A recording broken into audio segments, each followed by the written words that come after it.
Assalamualaikum warahmatullahi wabarakatuh. Yang kami hormati Bapak Yudi Kadirin selaku dosen pengampu mata kuliah kendali lingkungan. Kami dari kelompok satu akan mempresentasikan sistem monitoring kelembaban tanah dengan sensor yang telah kami. Kami yang beranggotakan saya sendiri, Bayu Hade Suherman, Antoni Eka Putra, Aznia Prasetya Nityas, dan Ahmad Ginter Hamzah. Pendahuluan, sebagaimana yang kita ketahui bahwasanya suhu dan kelembaban tanah merupakan faktor penting dalam pertumbuhan tanaman, di ketersediaan air, aktivitas mikroba, pH tanah, hingga produktivitas hasil pertanian. Pada fase awal tanaman memerlukan kelembaban yang tinggi, sedangkan pada fase akhir membutuhkan kelembaban yang tinggi. Selama ini alat ukur suhu dan kelembaban tanah sudah ada, namun masih terbatas karena tidak terhubung dengan internet dan harus dibaca manual melalui LCD. Oleh karena itu, diperlukan sistem monitoring berbasis IoT, Internet of Things, yang mampu mengukur, menyimpan, dan menampilkan data secara real-time melalui perangkat Android, sehingga mendukung efisiensi dan keberlanjutan dalam budidaya pertanian. Baik, untuk tinjauan pustaka yang pertama yaitu kelembapan tanah. Kelembapan tanah merupakan kandungan air yang mengisi pori-pori tanah. Kelembapan tanah ini bersifat dinamis karena penguapan dari permukaan tanah, kemudian penyerapan air oleh tanaman atau transpirasi, dan juga perlokasi ke lapisan tanah yang lebih dalam. Pemantauan kelembapan tanah penting untuk menentukan waktu dan jumlah penyiraman, juga untuk mengoptimalkan pengelolaan lahan dan mempertahankan produktivitas. Next. Kemudian tinjauan pustaka yang selanjutnya yaitu suhu udara. Suhu udara merupakan parameter utama dalam klimatologi dan pengelolaan lingkungan. Suhu udara ini mempengaruhi pola cuaca, kenyamanan, dan produktivitas pertanian. Nilainya berfluktuatif secara ruang dan waktu karena dipengaruhi oleh radiasi matahari, kelembaban udara, kecepatan atau arah angin, dan juga jenis tutupan lahan. Next. Selanjutnya untuk tinjauan pustaka yang ketiga yaitu suhu tanah. Suhu tanah merupakan ukuran tingkat panas dalam lapisan tanah pada kedalaman tertentu. Suhu tanah berpengaruh pada aktivitas mikroorganisme, proses dekomposisi bahan organik, dan pertumbuhan akar pada zona perakaran. Umumnya, suhu tanah lebih stabil dan sedikit lebih tinggi daripada suhu udara. Hal ini disebabkan karena tanah menyerap dan menyimpan panas lebih lambat dibandingkan udara dan juga dipengaruhi oleh mineral, air, dan bahan organik sehingga kapasitas panas lebih besar. Next.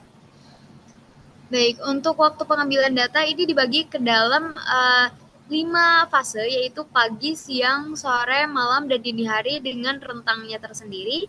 Kemudian waktu pengambilan ini diplotkan sesuai dengan rentang waktunya dan dicatat data yang diambil setiap 15 menit. Next. Baik, selanjutnya ada alat dan bahan yang digunakan, yaitu yang pertama ada sensor suhu udara atau DHT22, itu untuk mengukur suhu udara. Kemudian ada microcontroller atau ESP32 sebagai brand dari sistem. Kemudian ada LCD 16x2, ada sensor kelembaban tanah, kemudian USB kabel, micro SD, sensor suhu tanah yang berbentuk DS18B20, breadboard, dan juga jumper. Next.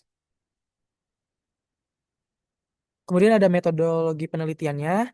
Yang pertama, ditentukan parameter yang akan diukur, kemudian menentukan simulasi pemodelan menggunakan Walkly, kemudian disiapkan juga alat dan bahannya, dilanjutkan dengan perancangan alat, kemudian kalibrasi alat, dan juga pengukuran datanya. Next. Kemudian setelah alat selesai dibuat, dilakukan kalibrasi di setiap parameter untuk ketelitian pengukuran alat. Dimulai dengan ukur parameter dengan sensor dan juga ukur parameter aktualnya. Kemudian dilanjutkan dengan memplotkan parameter hasil pengukuran pada tabel di Excel.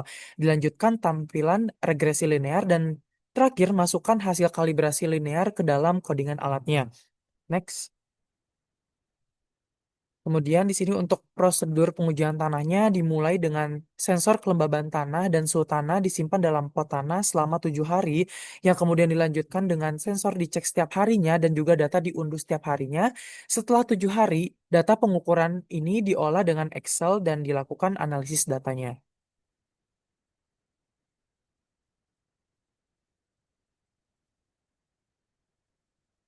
Nah, kemudian di sini juga ada simulasi dari pemodelannya, yaitu menggunakan Walkly. Baik, berikut ini merupakan hasil kalibrasi alat yang dapat dilihat untuk filter suhu tanah, suhu udara, dan kelembaban tanah.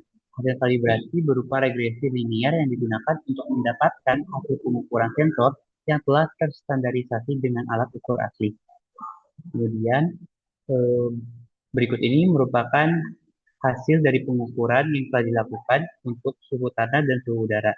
Dapat terlihat pada grafik bahwa suhu tanah berbanding terbalik dengan suhu udara, di mana suhu tanah paling tinggi terjadi di siang hari dan paling rendah pada pagi hari dan tengah malam. Hal ini juga berlaku pada pengukuran dari hari pertama sampai hari ketujuh. Lanjut.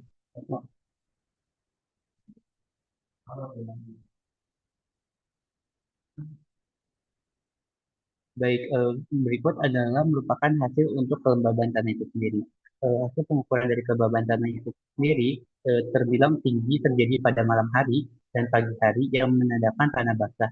Sedangkan kelembaban paling rendah terjadi di siang hari yang menandakan tanah mengering.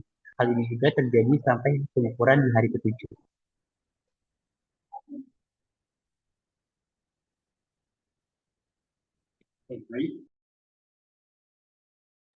Baik, berdasarkan hasil kalibrasi dan pengujian sensor selama 7 hari, sistem monitoring berbasis IoT yang menggunakan SP32, sensor kelembaban tanah, sensor suhu udara, dan sensor suhu tanah, serta micro SD berhasil mengukur dan merekam perubahan suhu serta kelembapan tanah secara real time. Dari data pengamatan didapatkan suhu tanah cenderung stabil dan berbanding terbalik dengan suhu udara. Saat udara panas, siang dan sore, suhu tanah meningkat, sedangkan kelembaban tanah menurun akibat penguapan dan transpirasi tanah. Kemudian kelembaban tanah tinggi pada malam sampai pagi hari. Kemudian menurun pada siang hari. Ini mencerminkan dinamika alami pergerakan air di tanah dan efek cuaca, misal ketika hujan, mendung, dan juga pada kondisi tertentu. Nah, maka dari itu, sistem monitoring ini layak digunakan sebagai alat pendukung keputusan, penyiraman, dan pengelolaan lahan yang lebih efisien. Integrasi IoT ini juga memungkinkan petani atau pengguna memantau data tanpa mengecek secara manual di lapangan. Baik, demikianlah yang bisa kelompok satu sampaikan. Kurang lebihnya kami mohon maaf. Kami tutup. Wassalamualaikum warahmatullahi wabarakatuh.